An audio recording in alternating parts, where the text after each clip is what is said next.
జగన్మోహన్ రెడ్డి సిద్ధం సభలో వైసీపీ కార్యకర్తలు రెచ్చిపోయారు. ఆంధ్రజ్యోతి ఫోటోగ్రాఫర్ పై దాడికి పాల్పడ్డారు. ముఖ్యమంత్రి ప్రసంగం కొనసాగుతుండగానే జనాలు వెనుదిరిగారు. వారిని ఫోటోలు తీస్తున్న ఆంధ్రజ్యోతి ఫోటోగ్రాఫర్ ను వైసీపీ కార్యకర్తలు చితకబాదారు. ఈ ఘటనలో ఫోటోగ్రాఫర్ శ్రీకృష్ణ తీవ్రంగా గాయపడ్డాడు. చికిత్స నిమిత్తం అనంతపురం ప్రభుత్వ ఆసుపత్రికి తరలించారు. దాడి చేసిన కార్యకర్తలపై రాప్తాడు పోలీస్ స్టేషన్లో ఫిర్యాదు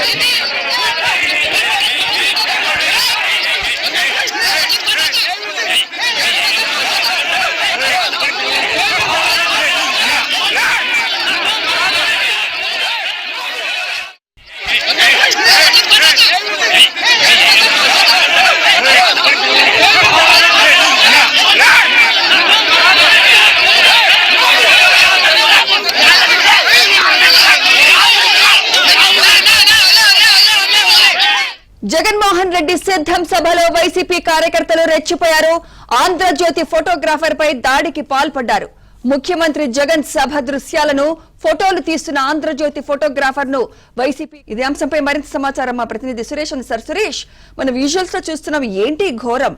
అసలు ఫోటోగ్రాఫర్ ని కొట్టాల్సిన అవసరం ఏమొచ్చింది? మరి దీనిపై పోలీసులు ఏమంటున్నారు? మరి నిందితులపై యాక్షన్ తీసుకుంటున్నారా లేదా సురేష్? ఇప్పటి వరకు ఆంధ్రజ్యోతి ఫోటోగ్రాఫర్ శ్రీకృష్ణపై దాడి జరిగిన ఘటనపై పోలీసులు స్పందించడం లేదు. విచక్షణారహితంగా వైసీపీ కార్యకర్తలు ముఖ్యమంత్రి జగన్మోహన్ రెడ్డి పాల్గొంటున్న సీఎం సభలో దాడికి పాల్గొన్నప్పటికీ పోలీసులు మాత్రం ఇప్పటి వరకు నోరు మెదపడం లేదు. ముఖ్యంగా ఏదైతే ముఖ్యమంత్రి జగన్మోహన్ రెడ్డి సీఎం సభను కవరేజ్ నిమిత్తం కూడా ఆంధ్రజ్యోతి ఫోటోగ్రాఫర్ తో పాటు వీడియోగ్రాఫర్లతో పాటు ఆంధ్రజ్యోతి సిబ్బంది ఏబిఎన్ ఆంధ్రజ్యోతి సిబ్బంది కూడా కవరేజ్ నిమిత్తం వెళ్లారు. అయితే ముఖ్యమంత్రి ప్రసంగం ఒకవైపు కొనసాగుతుండగానే సభకు హాజరైన వైసీపీ నేతలు కార్యకర్తలు కూడా సభ నుంచి బయటకు వెళ్తున్నారు. ఆ దృశ్యాలను కూడా ఒకవైపు ఏపీఎన్ ఆంధ్రజ్యోతి సిబ్బందితో పాటు ఆంధ్రజ్యోతి ఫోటోగ్రాఫర్ శ్రీకృష్ణ ఫోటోలు తీసే ప్రయత్నం చేశారు. అయితే ఫోటోలు తీస్తున్న దృశ్యాన్ని కూడా కొంతమంది గమనించిన వైసీపీ నేతలు కార్యకర్తలు ఆంధ్రజ్యోతి ఫోటోగ్రాఫర్ శ్రీకృష్ణ లక్ష్యంగా దాడి చేసుకుని కూడా విచక్షణారహితంగా దాడి చేశారు. అక్కడున్న కొంతమంది మీడియా సిబ్బంది అడ్డుకునే ప్రయత్నం చేసినప్పుడు కూడా దాడి చేశారు. విచక్షణారహితంగా దాడి చేయడంతో తీవ్ర గాయాలు పాలైన పరిస్థితి ఏర్పడింది. అయితే దాడికి పాల్పడిన వెంటనే కూడా అక్కడే ఉన్న రాప్తాడు పోలీస్ స్టేషన్ కు కూతువేట దూరంలో ఉండడంతో వెంటనే అక్కడకు ఆంధ్రజ్యోతి ఫోటోగ్రాఫర్ శ్రీకృష్ణతో పాటు ఆ ఏబిఎన్ ఆంధ్రజ్యోతి సిబ్బంది అక్కడికి వెళ్లి ఫిర్యాదు చేశారు. అయినప్పటికీ కూడా పోలీసుల నుంచి ఎటువంటి స్పందన లేకపోవడంతో వెంటనే చికిత్స నిమిత్తం అనంతపురం సర్వజన ఆసుపత్రికి తరలించారు. తీవ్ర గాయాలు పాల్పడడంతో ఆంధ్రజ్యోతి ఫోటోగ్రాఫర్ శ్రీకృష్ణ చికిత్స నిమిత్తం ఓ ప్రైవేట్ ఆసుపత్రికి తరలించాల్సిన పరిస్థితి ఏర్పడింది. ముఖ్యంగా ఏబిఎన్ ఆంధ్రజ్యోతి టార్గెట్ గా కూడా వైసీపీ నేతలు అనంతపురం జిల్లాలో దాడికి పాల్పడుతున్నారు. ముఖ్యంగా ముఖ్యమంత్రి జగన్మోహన్ రెడ్డి కార్యక్రమాలు ఏవైతే ఉన్నాయో ఆ కార్యక్రమాల కవరేజ్ నిమిత్తం ఏదైతే ఐఎన్పిఆర్ నుంచితో పాటు వైసీపీ మీడియా సెల్ నుంచి వస్తున్న ఆహ్వానం మేరకు మాత్రమే ఏబిఎన్ ఆంధ్రజ్యోతి కవరేజ్ నిమిత్తం వెళ్తున్నారు. అందులో భాగంగా కవరేజ్ కు వెళ్తుండడంతో పాటు ముఖ్యమంత్రి ప్రసంగం కొనసాగుతుండగానే ఒకవైపు బయటకు వెళ్తున్న దృశ్యాలను కవరేజ్ చేస్తున్న సమయంలోనే ఈ తరహాలో దాడులకు పాల్గొన్నారు. ఇప్పటికే పలుసార్లు ఈ తరహాలో దాడులు జరిగాయి. అయితే ఈ రోజు రాప్తాడులో నిర్వహించిన సిద్ధం సభలో ఏబిఎన్ ఆంధ్రజ్యోతిని ప్రత్యేకంగా టార్గెట్ చేస్తున్నారు. ఏబిఎన్ ఆంధ్రజ్యోతిని టార్గెట్ చేసుకుని గతంలోనే ఈ తరహాలో హెచ్చరికలు కూడా జారీ చేశారు. ఏబిఎన్ ఆంధ్రజ్యోతి ఎక్కడైనా సరే ఫోటోగ్రాఫర్లు ఫోటోలు తీసినా వీడియోలు తీసినా దాడి చేస్తామంటూ కూడా ఏకంగా రాప్తాడు ఎమ్మెల్యే తోపుదుర్తి ప్రకాష్ రెడ్డి హెచ్చరికలు జారీ చేశారు. దాడులు చేయాలంటూ కూడా వైసీపీ నేతలు కార్యకర్తలను కూడా ఉసుగొలిపారు. అందులో భాగంగానే ఈ తరహాలో దాడులకు పాల్పడ్డారంటూ కూడా ఏబిఎన్ ఆంధ్రజ్యోతితో పాటు ఏపీయూడబ్ల్యూజే నేతలు కూడా తీవ్రంగా ఆగ్రహం వ్యక్తం చేస్తున్న పరిస్థితి ఉంది. మీడియా సిబ్బంది వృత్తి ఏదైతే విధి నిర్వహణలో భాగంగా కూడా ఈ తరహాలో కవరేజ్ కోసం వెళ్తుంటారు. కవరేజ్ వెళ్లిన వారిపైన ఈ తరహాలో దాడులకు పాల్పడేమంటే భౌతిక దాడులకు ఏ తరహాలో మాటపడుతున్నారు. ఇది సరైన పద్ధతి కాదంటూ కూడా ఏపీడబ్ల్యూజే నేతలతో పాటు ఏబిఎన్ ఆంధ్రజ్యోతి సిబ్బంది తీవ్రంగా ఖండిస్తున్న పరిస్థితి ఉంది. ప్రస్తుతం వైసీపీ నేతలు కార్యకర్తల దాడిలో తీవ్రంగా గాయపడిన శ్రీకృష్ణను ప్రస్తుతం ఒక ప్రైవేట్ ఆసుపత్రికి తరలించారు. అతనికి తీవ్ర గాయాలు పాల్కావడంతో ప్రైవేట్ ఆసుపత్రిలో చికిత్స అందిస్తున్న పరిస్థితి కనిపిస్తుంది. సుమిత్ర, అంటే సురేష్, నాకు అసలు ఒకటి అర్థం కావట్లేదు. విజువల్స్ చూస్తుంటే చాలా ఘోరంగా కొడుతున్నారు. అసలు ఏం జరిగింది? జస్ట్ సభ దృశ్యాలు తీస్తున్నది చిత్రీకరిస్తున్నందుకే కొట్టారా, లేదా ఇంకేమైనా జరిగిందా గొడవ?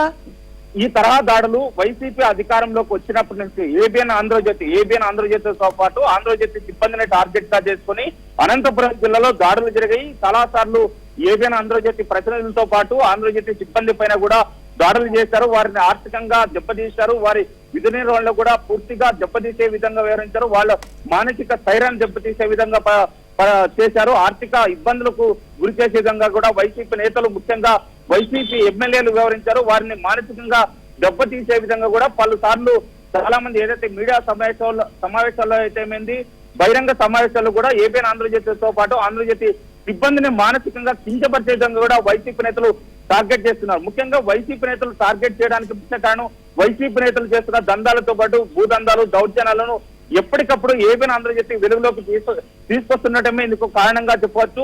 ముఖ్యంగా వైసీపీ నేతలు నిర్వహిస్తున్న సమావేశాల్లో కూడా పెద్దగా జన సందోహం లేదు. జనాలు కూడా పెద్దగా వస్తున్న పరిస్థితుల్లో ఈ రోజు సిద్ధం సభకు ముఖ్యంగా వైసీపీ నేతలతో పాటు బ్లూ మీడియా ప్రచారం చేస్తున్నట్టుగా 10 లక్షల మందికి పైగా వచ్చినట్లు కూడా ప్రచారం చేస్తున్నారు. కానీ ఆ తరహాలో ఎక్కడా కూడా జరగడం లేదు. కేవలం 50 ఎకరాల విస్తీర్ణంలో కూడా సిద్ధం బహిరంగ సభను ఏర్పాటు చేస్తారు. అక్కడ కూడా కేవలం 1 నుంచి 2 లక్షల మంది వరకు మాత్రమే సిద్ధం బహిరంగ సభకు హాజరయ్యారు. అయితే బ్లూ మీడియాలో విస్తృతంగా దాదాపు 10 నుంచి 15 లక్షల మంది సభకు హాజరైనట్లు కూడా ప్రచారం చేస్తున్నారు. అయితే ఇది ఏ ఒక్కటి కూడా నిజం కాదు.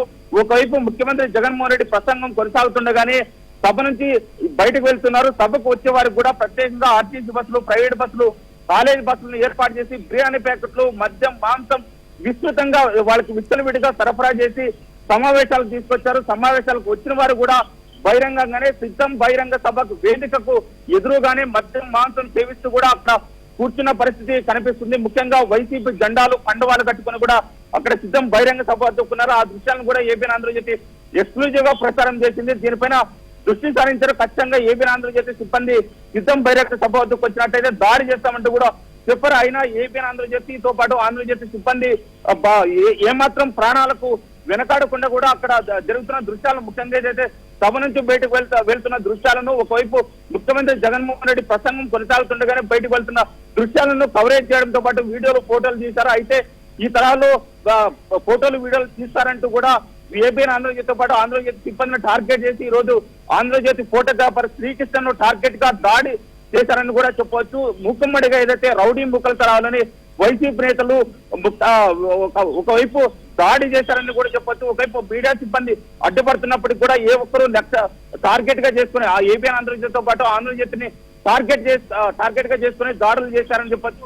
ఇప్పటి వరకు వైసీపీ నేతలు సమక్షంలోనే ఈ తరహా దాడులకు పాల్పడినప్పుడు, మీడియాపై ఏదైతే దాడులకు పాల్పడినప్పుడు ఏ ఒక్కరు ఖండించకపోవడం చూస్తుంటే అనంతపురం జిల్లాలో ఏ తరహాలో ఏబిఎన్ ఆంధ్రజ్యోతితో పాటు ఆంధ్రజ్యోతి సిబ్బంది పైన వైసీపీ నేతలు ఏ తరహాలో టార్గెట్ గా చేస్తున్న దాడులకు పాల్పడుతున్నారనేది ఇది నిదర్శనంగా చెప్పొచ్చు. సుమిత్ర, సురేష్, మన ఫోటోగ్రాఫర్ శ్రీకృష్ణని ఒక్కడిని చేసి అంతమంది కలిసి చుట్టుముట్టి కొడుతున్నారు. సో ఇది ఖచ్చితంగా కక్ష సాధింపు చర్యల్లో భాగంగానే కనిపిస్తోంది. మరి దీనిపై పోలీసుల రియాక్షన్ ఏముంది? అంటే కంప్లైంట్ చేయగానే వాళ్ళ రియాక్షన్ ఏముంటుంది సురేష్? అనంతపురం జిల్లాలో పోలీసుల రియాక్షన్ ఏమాత్రం ఉండదు. పోలీసులు అవసరమైతే వైసీపీ నేతలకు వంత పడతారు కానీ ఏబిఎన్ ఆంధ్రజ్యోతితో పాటు ఆంధ్రజ్యోతి సిబ్బందికి ఏమాత్రం రక్షణ కల్పించే అవకాశం లేదు. ఇప్పటికే ఏబిఎన్ ఆంధ్రజ్యోతితో పాటు ఆంధ్రజ్యోతి సిబ్బందికి బహిరంగంగానే టార్గెట్ చేశారు. ఖచ్చితంగా దాడులకు పాల్పడి అవసరమైతే భౌతిక దాడులతో పాటు చంపడానికి కూడా తాము వెనకాడమంటూ యథేచ్ఛగా వైసీపీ నేతలు, సాక్షాత్తు మంత్రులే కూడా ప్రకటించారు, దాడులు చేశారు. అయినప్పటికీ కూడా పోలీసులు మాత్రం ఎంత మాత్రం వారిపైన చర్యలు కూడా తీసుకోవడం లేదు. పోలీసులు ఈ తరహాలో పాల్పడడానికి అధికార పార్టీ నేతల ఒత్తిళ్లే కారణం అంటూ కూడా వైసీపీ నేతలు చెప్తున్న పరిస్థితి కనపడుతుంది. పోలీసులు కూడా తామేం చేయలేము, వైసీపీ నేతల ఒత్తిళ్లు ఈ తరహాలో ఉండడంతోనే తామేం చేయలేని పరిస్థితి ఉండేది, మీకు రక్షణ కల్పించలేము, మీరు మాత్రమే జాగ్రత్తలు తీసుకోండి, అవసరమైతే మీ ఇంటి చుట్టూ సీసీ కెమెరాలు కల్పించుకోండి, మీ తరహాలో బంధువులు ఉన్న చోట మీరు నివాసం ఉండండి, కానీ ఒంటరిగా ఉండవద్దు, ఒంటరిగా తిరగవద్దంటూ పోలీసులు ఉచిత సలహాలు ఇవ్వడం తప్ప ఏ తరహాలో కూడా మీడియాకు, ముఖ్యంగా ఏబిఎన్ ఆంధ్రజ్యోతితో పాటు ఆంధ్రజ్యోతి సిబ్బందికి రక్షణ కల్పించే అవకాశం అనంతపురం జిల్లా లేదు. అనంతపురం జిల్లాలో పోలీసు ఉన్నత అధికారులు కూడా చేతులెత్తేశారని చెప్పొచ్చు.